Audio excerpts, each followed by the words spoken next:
haweeney hal mar wada guursatay laba rag ah hal qolna ku wada nool. Subxaan Allah.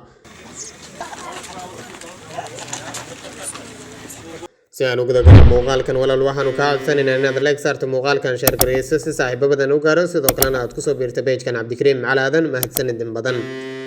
haweeneydan ayaa waxa ay la sheekaysan jirtay labadan rag ah oo ay haasa wadaagahayeen taasi oo iyadoo mid ka mid ah la sheekaysata haddana mid kale uu jacayl u soo bandhigtay haasa wadaagna ay sidaasi ku wada noqdeen. haweeneydan ayaa waxay horey ula sheekaysan jirtay haasa wadaagna ay la wada ahayd rag badan si ay uga dhex xulato kuwa ay markaasi u aragto in ay nolosha la wadaagi karto kuna qanacsan tahay. labadan ragga ah ee sida wadajirka ah u guursaday una wadaaga haweeneydan ayaa waxaa isbaray gabadhan ay la sheekaysanayeen amaba ay shukaansanayeen iyagoo markii hore kala masayri jiray intii ay la sheekaysanayeen gabadhaasi ay haasa wadaaga ahaayeen. haweeneydanse ayaa waxa ay raggan si mid ah ugu soo bandhigteen in ay guursadaan oo ay nolosha la wadaagaan maadaama ay isjeclaayeen muddana ay haasa wadaag amaba ay shukaansi wadaag ahaayeen. haweeneydan ayaa raggan oo xilliga ay shukaansiga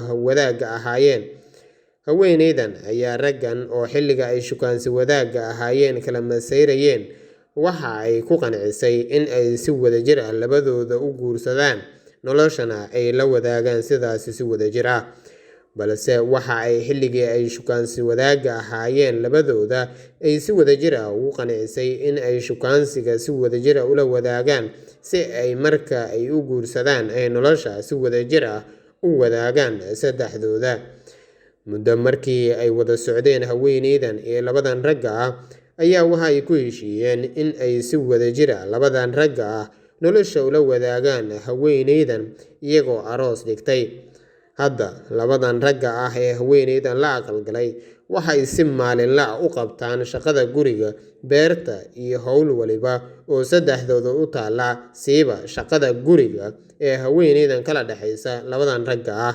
xilliga ay guriga wada joogaan ayay si caadi ah saddexdooda u cunteeyaan sidoo kalena ay jiifka u wadaagaan. haweeneydan iyo labada ragga ah noloshooduna ay si caadi ah u wataan saddexdooda iyagoo isku qanacsan sida ay sheegeen noloshana wadaagaya saddexdooda.